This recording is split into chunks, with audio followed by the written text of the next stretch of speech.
प्रणाम हिंदुस्तान, आप देख रहे हैं इंडिया टाइम्स और मैं मनदीप पंडित। हिसार लोकसभा चुनाव की जो सरगर्मियां हैं काफ़ी तेज़ हो चुकी हैं और इसी कड़ी में हमारे साथ दो युवा नेता और समाज सेवी भी हैं और समाज के हित में कार्य करने वाले दो ऐसे युवा भाई हमारे साथ हैं।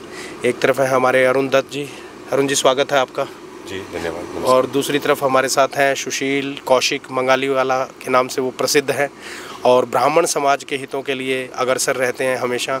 जैसे नवीन जय हिंद भाई हैं, उसी तरह ये भी ब्राह्मणों के हित के लिए कार्य कर रहे हैं। स्वागत है सुशील जी। राम राम जी।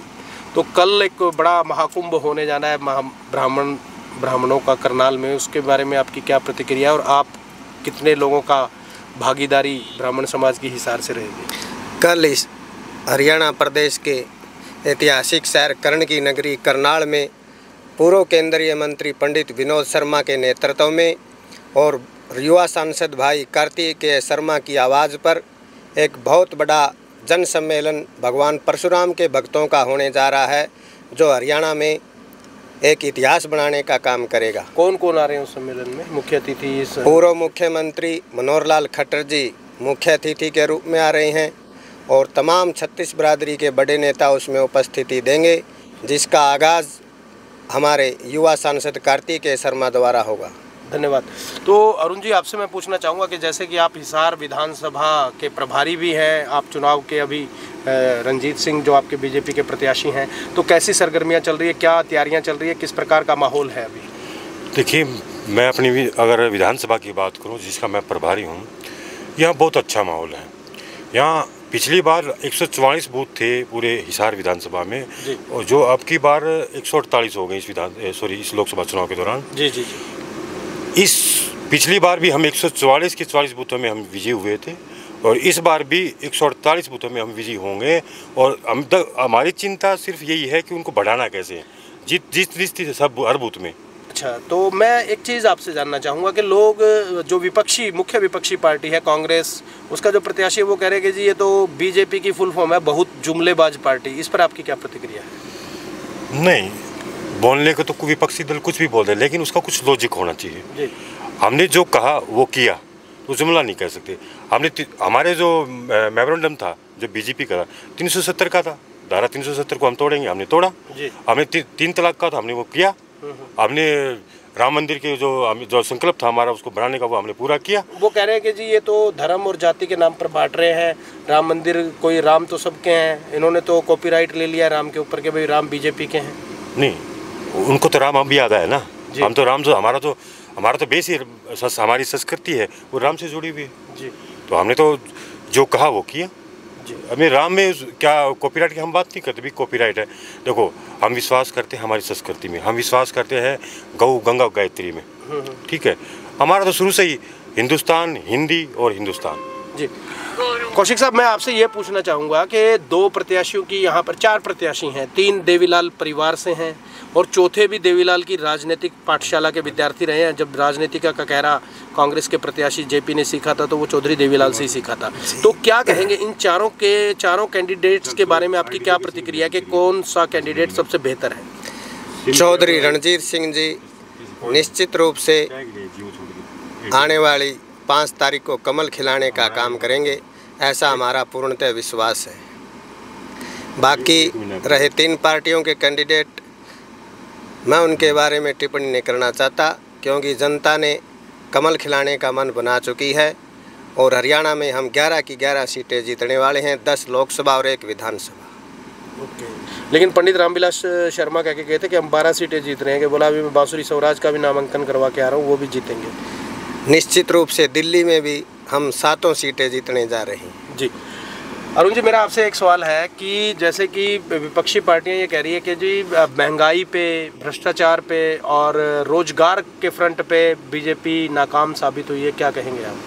नहीं, इन बातों में कुछ नहीं रखा। आप देखो, हमारे जो हरियाणा की बात करें हम, रोजगार के मामले इनकी यहाँ तो एजेंसियाँ खुलती थी, टेचियाँ चलती थी, जिसकी टेची में जितना वजन उतना चलता था, पर्ची देती। ये तो यहाँ के प्रत्याशी जो खुद ही मान चुके हैं कि हमारी पर्ची चलती थी।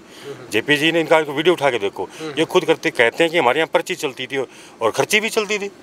कितनी, आज मैं बात करूँ, मैं जहाँ से बिलोंग करता हूँ उस गाँव में 150 से ज़्यादा नौकरियाँ लगी हैं जो बिना किसी की सिफारिश नहीं, किसी को पैसा दिया नहीं, बिना खर्ची पर्ची हमने काम दिया। रोजगार क्यों नहीं, हमने बहुत दिया है। चौधरी रणजीत सिंह का कल हम इंटरव्यू कर रहे थे तो उन्होंने एक हमें बात बताई और मतलब हमारे प्रश्नों का जवाब देते हुए उन्होंने ये कहा कि जो व्यक्ति ग्रीन ब्रिगेड का मुखिया रहा हो, जिसने मतदान केंद्रों पे कब्जा किया हो और भी झूठ और लूट फरेब सब जो नहीं हो सकता वो किया है, तो इसके बारे में आपकी क्या प्रतिक्रिया, क्या कहेंगे आप? रणजीत जी ने जो कहा वो 100% सच कहा जी। ये हकीकत है और ये आदमी धरातल पर कभी रहने वाला नहीं है। इसको देसी भाषा में थपी मार भी बोलते हैं। अच्छा जी। और ये काम करता था। इनकी जो छवि है वो बिल्कुल जो रणजीत जी ने कही वही छवि है जी। एक उन्होंने विवादित बयान दिया था एक बार आदमपुर के मतदाताओं के लिए, गादड़ी और बागड़ी। बिल्कुल कहा था, बिल्कुल कहा था। तब तक जब ये बयान दिया था उनको नहीं पता ना कि उनको वोट जाके भी मांगने पड़ेंगे आदमपुर के अंदर भी। उनका मतलब ये था कि आदमपुर के जो लोग हैं, क्योंकि राजस्थान से सटे हुए लोग हैं तो इसलिए उनको बागड़ी बोलते हैं, तो इसलिए उन्होंने कहा था कि गादड़ी और बागड़ी के बारे में जो उन्होंने जो विचार रखे थे ना, वो आज भी समाज को याद है, आज भी आदमपुर वालों को याद है। सुशील जी, मेरा आपसे एक सवाल है कि बीजेपी के कई नेताओं ने, उसमें पूर्व मुख्यमंत्री भी हैं और भी लोग हैं, मैं नाम लेना नहीं चाहूँगा, ब्राह्मणों के खिलाफ काफ़ी अनुचित शब्द का प्रयोग किया।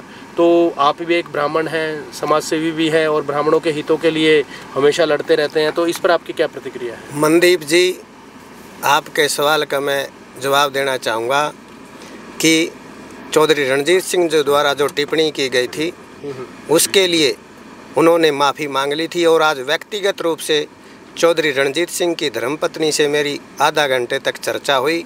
उन्होंने जो ब्राह्मणों के प्रति अपने दिल में सम्मान जताने का काम किया, मैं पूर्ण रूप से हमारे समाज के अधिकारियों ने उस चीज़ को लौटाने का काम किया है और हिसार लोकसभा में ब्राह्मण निश्चित रूप से कमल खिलाने का काम करेंगे। तो क्या प्रतिक्रिया, ब्राह्मण इतना मतलब इस प्रकार से मतलब जो हो भी जाता है तो फिर भी ब्राह्मण माफ़ कर देता है और मतलब फिर वैसा ही हो जाता है, ये इस पे क्या, ब्राह्मण के बारे में क्या कहेंगे आप?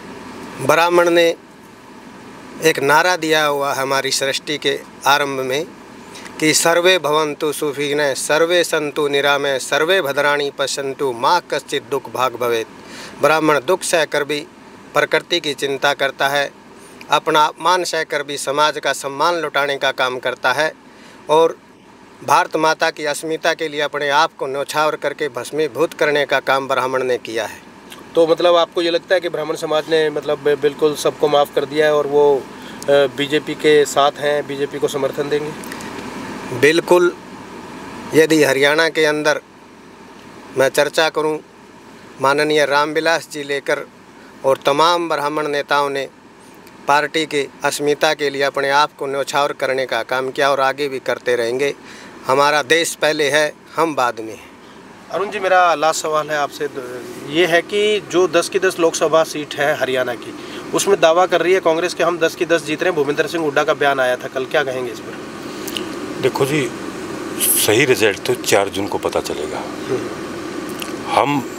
हमने पहले भी साबित करके दिखाया कि हम की 10 जीत सकते हैं और जीतते। कई बार क्या होता है कि लोग कहते हैं कि पहले अपने आप को साबित करें, शायद आपको मौका मिले। और कुछ एक विचारधारा भी होता है कि पहले आपको मौका मिल जाएगा फिर आपको साबित करें। हमने तो अपने आप को साबित किया है, हम दोबारा फिर साबित कर देंगे। 4 जून को आपको पता चलाएंगे 10 की 10 सीटें हम दोबारा फिर जीत के आएंगे। धन्यवाद अरुण जी, हमसे बात करने के लिए, बड़ी बेबाकी से आपने हमारे प्रश्नों के जवाब दिए। धन्यवाद जी। सुशील जी, आपने भी बड़ा अच्छे तरीके से, धन्यवाद।